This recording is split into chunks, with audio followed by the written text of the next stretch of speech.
소비에트 연방 USSR 이 시절에 소련군의 전략 미사일군 혹은 전략 로켓군의 일부 사단이 이제 우크라이나 공화국에 배치가 됐던 것이죠. 대략 한 1,700여 개 핵탄두 정도를 보유하고 운용을 하고 있는 상태에서 이제 북소련이 붕괴됐기 때문에 1994년 미국, 영국, 러시아가 핵 포기 대가로 안전을 보장하는 부다페스트 양해각서 이걸 제안을 했고, 만약 우크라이나가 국가적 차원에서 결심을 하게 된다면 최소 몇백 개에 해당하는 전술핵 무기는 수년 내에 생산을 할 수 있지 않을까. 러시아가 우크라이나를 침공을 했기 때문에 우크라이나가 NPT에서 탈퇴하고 이제 핵을 만들 수 있는 현실적인 근거가 되는 것도 사실입니다. 다만 지원이 끊긴다고 핵무기를 만들어서 판도라의 상자를 열거나 혹은 핵 확산이라고 하는 위협을 만들어 간다는 것에 대해서 미국을 비롯한 이 북대서양 조약기구 회원들, 유럽연합 회원국들의 반발이 엄청나게 심할 것 같고요.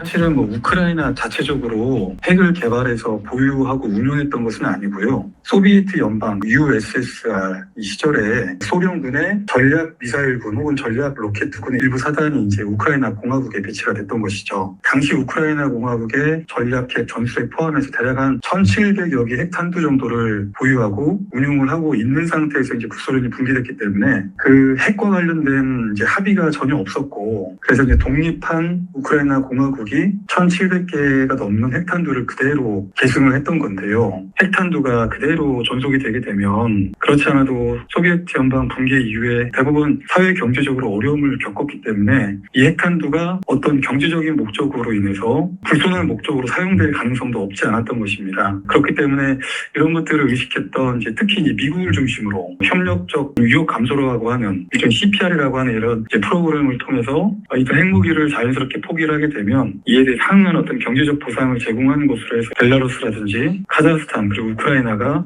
자연스럽게 이제 핵을 포기했던 것이고요. 1994년 미국, 영국, 러시아가 핵 포기 대가로 이들 국가의 이제 안전을 보장하는 부다페스트 양해각서 이걸 제안을 했고, 최종적으로 1996년에 우크라이나 또한 그들이 가지고 있었던 1,700개가 넘는 핵탄두를 포기를 한 것이죠.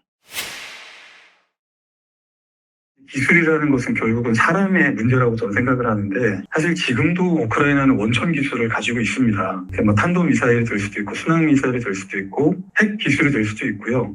사실 이제 소비에트 연방 하에서 많은 핵탄두를 보유하고 운용을 했었기 때문에 나름대로 이 유지에 필요한 기술력은 갖추고는 있었던 것이고, 이런 기술력을 갖춘 기술자들이 그렇다고 해서 다 러시아 연방으로 건너갔던 것들은 아니기 때문에 우크라이나 영토에 계속 남아서 거주를 했던 그 기술들이 계속 세대를 거쳐서 이전되고 전수된 측면도 없지 않았던 것입니다. 만약 우크라이나가 국가적 차원에서 결심을 하게 된다면 핵탄두를 개발하는 것은, 핵무기를 개발하는 것은 시간의 문제라고 보고 있습니다. 제가 볼 때는 우라늄 내지는 플루토늄 다 생산할 수 있는 능력을 갖추고 있다고 보고요. 다만 현재 원자로 생산할 수 있는 것은 아마 플루토늄 쪽에 좀 더 가깝지 않을까 이렇게 판단합니다. 지금 가동하고 있는 원자로기 그리고 보유하고 있는 기술력을 통해서 플루토늄 상당량을 수출할 수 있을 것 같고요. 이렇게 되면은 이런 플루토늄 양을 가지고 정확한 수치를 판단할 수는 없지만 그래도 최소 몇백 개에 해당하는 전술핵 무기는 수년 내에 생산을 할 수 있지 않을까 이렇게 전망을 해봅니다. 공식적으로는 9개 정도라고 하고 있는데, 여기서 최대 규모의 지금 자포리자 원전 자체가 지금 러시아가 점령을 하고 있기 때문에 이 부분은 좀 빠지고요. 그리고 나머지 원자로도 사실상 러시아의 위협에 지금 이렇게 직면해 있기 때문에 원래 우크라이나가 가지고 있던 핵탄두 생산 능력에 비하면 현재는 일부 좀 축소한 측면이 없지 않다 이렇게 좀 평가합니다. 일단 원자로가 가동이 되고 있기 때문에 결심만 하게 되면 플루토늄을 추출하는 것은 문제가 없을 것 같고요. 그래서 이 플루토늄을 군사적 목적으로 핵탄두화시키는 것도 기술적으로는 어렵지 않을 것 같습니다. 다만 유럽연합, 미국의 반대가 너무 클 것이기 때문에 저는 현실적으로 매우 어려운 과정이라고 생각을 합니다. 물론 부다페스트 양해각서를 깨고 러시아가 우크라이나를 침공을 했기 때문에 사실상 우크라이나가 NPT에서 탈퇴하고 이제 핵을 만들 수 있는 그런 현실적인 근거가 되는 것도 사실입니다. 다만 있지만 그간의 이제 우크라이나의 어떤 회복과 재건 그리고 승리를 위해서 민주주의 진영 30개 국가들이 우크라이나를 물심양면으로 도왔습니다. 그런데 이제 지원이 끊긴다고 핵무기를 만들어서 그야말로 판도라의 상자를 열거나 혹은 핵 확산이라고 하는 이런 위협을 우크라이나 스스로 만들어 간다는 것에 대해서 미국을 비롯한 이 북대서양 조약기구 회원들, 유럽연합 회원국들의 반발이 엄청나게 심할 것 같고요. 그렇게 되면은 우크라이나가 독립했을 때부터 국가 정책으로 추진했던 유럽연합 가입 그리고 북대서양 조약기구 가입 자체가 안 될 것이기 때문에 우크라이나도 이것은 어떤 선언적인 정책으로서 활용하는 측면이 더 크지 않나 이렇게 좀 평가합니다. 저는 이제 우크라이나 전쟁이 발발했을 때 과연 북한은 어떤 생각들을 할까 이렇게 좀 고민했던 적이 있었는데요. 오히려 더더욱 핵 전력을 강화할 것이다 이런 좀 결론에 이르렀는데 체제 보장을 위해서 북한의 핵 무력의 기하급수적 발전이 필요하다라고 이렇게 언급했던 것을 보면 아마 우크라이나 전쟁을 통해서 확실한 어떤 자각 능력이 갖춰져야 된다는 것들을 깨달았기 때문에 아직은 대기권 재진입이라든지 군사 정찰 위성 고도화까지는 못 갔기 때문에 더 많은 파병을 통해서 그리고 이 파병의 장기화를 통해서 러시아로부터 그에 상응하는 어떤 기술을 이전을 받으려고 할 것입니다.